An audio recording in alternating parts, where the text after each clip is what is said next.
Right now, the world is watching the Middle East. Missiles over Iran, strikes on nuclear facilities, the Strait of Hormuz closed, oil prices spiraling, and a conflict that started on February 28th, still burning 5 weeks in, with no end in sight. Every news network, every analyst, every government is locked on that theater, that region, that war. And that is exactly what makes this moment so interesting. Because while every eye on the planet is pointed south, toward the Gulf, toward Tehran, toward the burning infrastructure of the Middle East, something else is quietly happening.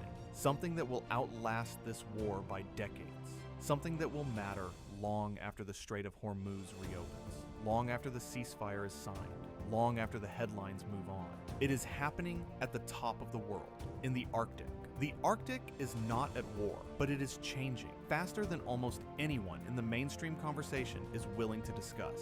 The ice is retreating. New shipping lanes are opening. Undersea cables carrying 40% of the world's internet traffic thread through Arctic waters that nobody properly defends.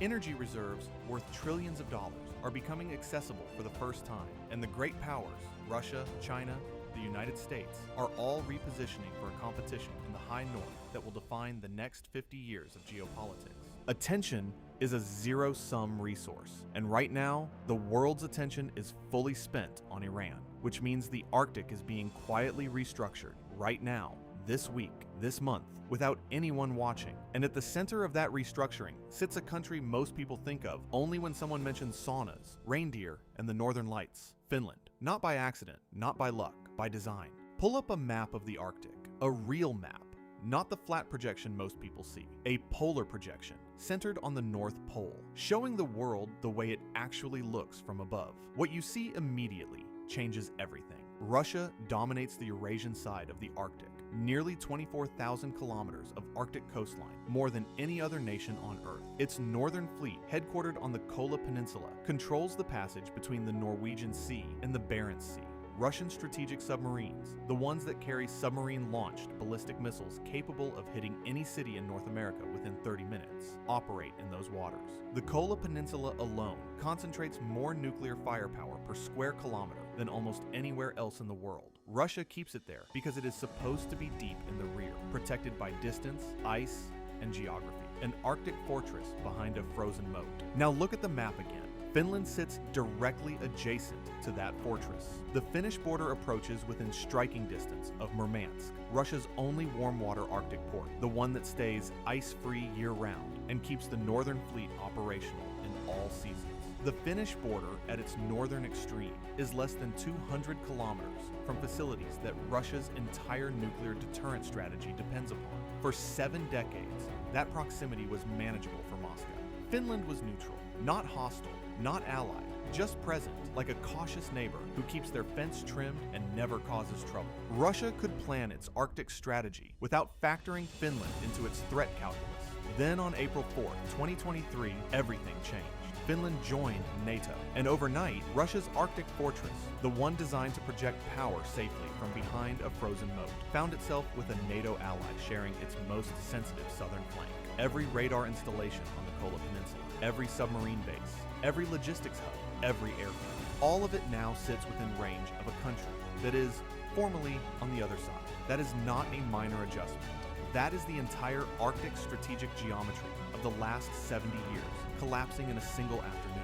To understand what Finland's Arctic position actually means, you have to understand what Russia spent the last decade building and why it is now deeply exposed. After 2014, when Russia's annexation of Crimea began driving a wedge between Moscow and the West, the Kremlin accelerated a program of Arctic military investment that was, frankly, impressive in its ambition. New radar installations across the Arctic coast, airfields rebuilt and expanded on Arctic islands that had been abandoned since the Soviet collapse. The Trefoil base on Franz Josef Land, so remote that supply runs had to be planned months in advance, reopened as a year-round strategic installation. The Northern Fleet was elevated to the status of a full military district, equal in command structure to the Western or Southern military districts. The logic was sound. The Arctic was becoming an arena of competition. Russia had more Arctic territory than anyone else, and reinforcing that advantage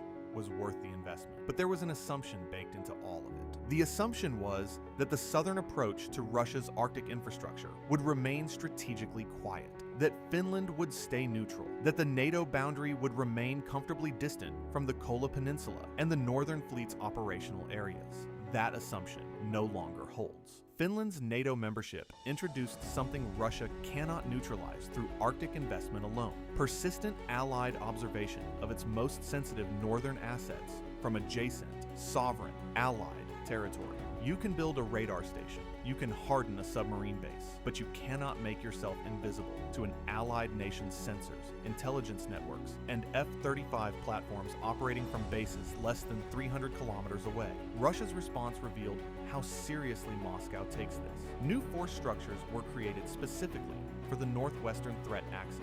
Bases near the Finnish border, including at Alakurti and Petrozavodsk, received reinforcement and upgrades. The Leningrad military district was effectively reconstituted to manage the new frontier. You do not reorganize military district commands for a country you consider irrelevant. You reorganize when the geometry of the threat has fundamentally changed. Finland changed the geometry. Here is what separates Finland from every other NATO member now operating in the Arctic. The others are learning. Finland already knows. Finland has been fighting, training, planning, and building in Arctic conditions for the entire modern history of the country, not as an exotic specialization, as the default operating environment, the baseline, the thing everyone does before breakfast. The Jaeger Brigade in Sodankyla operates north of the Arctic Circle year-round. Finnish conscripts, and Finland trains roughly 21,000 new conscripts every year, learn to navigate frozen forests, build snow shelters that absorb thermal signatures, move artillery over frozen lakes before the ice breaks, and operate equipment at temperatures that render most military hardware unreliable without specialized modification. When Finland hosts NATO allies for Arctic exercises, American Marines and British commandos are not teaching. They are students. Cold Response 2026, which put 7,500 troops into northern Finland across 9 days in March 2026, was in significant part Finland, transferring its institutional Arctic warfare knowledge into the alliance's operational bloodstream. But knowledge alone doesn't make a great power. What Finland has built on top of that knowledge is the infrastructure of Arctic dominance. In February 2026, Finland announced the location of NATO's new Forward Land Forces headquarters, Rovaniemi, right on the Arctic Circle. This is not symbolic. The Forward Land Forces headquarters is the permanent command structure responsible for planning, coordinating, and, in a crisis, commanding land operations across the entire wider Arctic region. It is the brain of NATO's northern land defense, and Finland is hosting it. In the same month, Finland established a new NATO command and control systems unit on Finnish soil. The F-35 engine assembly line began operating at Linnavori in central Finland, meaning that the maintenance and sustainment of Finland's most advanced aircraft is being built into Finnish industrial infrastructure, reducing dependency on supply chains that could be disrupted in a conflict. At the same time, Finland committed to joining NATO's standing naval forces, starting in 2027, adding Finnish maritime assets to the permanent Allied presence in northern European waters. And in January 2026, Finland exited the Ottawa Convention, the international treaty banning anti-personnel landmines, and began restoring infantry landmines to its national defense planning. This decision, which caused barely a ripple in international headlines, says something important. Finland is not building a military for peacetime optics. It is building a military for wartime effectiveness. And in the dense forests and frozen approaches of the Finnish-Russian border zone, landmines are not a relic of the past. They are a force multiplier. Every one of these decisions fits into a single, coherent architecture. Finland is not just participating in Arctic defense. It is structuring it, commanding it, and equipping it from the inside out. Now let's talk about what is happening in the air, because this is where Finland's Arctic role becomes something genuinely historic. In January 2026, at a facility in Fort Worth, Texas, a fighter jet designated JF-501 was handed over to the Finnish Air Force. It was the first of 64 F-35A Lightning II aircraft that Finland will operate by 2030. Finnish pilots had already begun training at Eglin Air Force Base in Florida in September 2025. The first aircraft will be based at Lapland Air Command in Rovaniemi, the Arctic Circle Air Base 7 kilometers north of the city, precisely because the northern flank is where they are needed most. This matters at a level that goes well beyond aircraft specifications. The F-35 is not primarily a dogfighter. It is a data machine with wings. Its sensors can passively detect radar emissions, aircraft movements, submarine signatures, ground vehicle concentrations, and electronic activity across a radius that, from Finnish Lapland, reaches deep into Russian Arctic territory. Everything it sees, it shares in real time with every allied node connected to the same network. Norwegian F-35s, Danish F-35s, American command structures, NATO's Arctic Sentry surveillance mission, which was formally launched in February 2026 as a permanent, continuous allied activity across the high north. In February 2026, Finland actively sought a leading role in that Arctic Sentry mission, not as a participant, but as a framework nation. That means Finland wants to be one of the countries setting the rules, the patrol schedules, and the operational parameters of how NATO watches the Arctic. Think about what that means in practical terms. Russia's northern fleet must now assume that any significant movement of assets, submarines departing Severomorsk, bombers taxiing at Olenyi, ships leaving Murmansk, is potentially being observed, logged, and fed into a NATO targeting picture, not occasionally, continuously, by aircraft operating from an allied country that shares Russia's Arctic border. The era of quiet Russian Arctic maneuver is over. Finland also continues to operate the AGM-158 JASSM cruise missile, a stealth weapon with a range of 370 kilometers, already integrated with the F/A-18 Hornet fleet and fully compatible with the F-35. Once the F-35 fleet is operational, those missiles become nearly invisible to Russian radar until impact. A Finnish aircraft operating in Finnish airspace without crossing any international boundary can hold at risk infrastructure that Russia has spent decades believing was safely in the rear.